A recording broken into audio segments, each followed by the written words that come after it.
In many countries around the world, people stand up against human rights violations and criticize the governments that should protect them. Unfortunately, these human rights defenders often become victim of threats themselves and are obstructed by legislative measures. These legislative measures range from restricted foreign funding to anti-terrorism legislation that hampers the freedom of expression to defamation of human rights defenders, for example by saying they're Western agents. Besides these obstructions, human rights defenders can also receive threats such as physical harassment and direct threats, digital surveillance and online threats through Facebook and Twitter, threats to their children and other family members, and cell phone surveillance and threats through text messaging. Human rights defenders need help in order to cope with and minimize these threats so that they are able to continue their important work, defending human rights.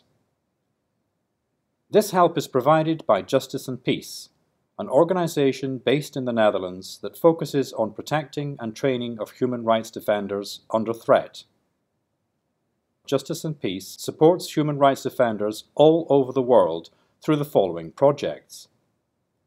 Shelter City, in which human rights defenders are temporarily relocated in the Netherlands for 3 months, gaining new knowledge and energy and expanding their network.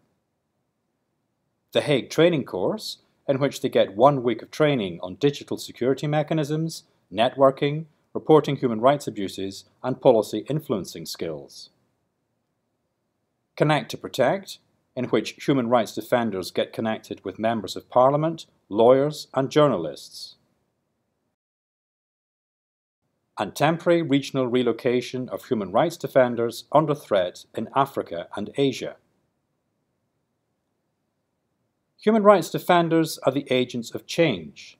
They can only do their work if they are free and safe, by giving them a voice and recognition in Europe, providing them with the necessary contacts in Brussels, The Hague, Geneva, and New York. Moreover, they need the knowledge to protect themselves both digitally and physically. Justice and Peace contributes to the safety of all these human rights defenders, and through them for all the human rights on which they work.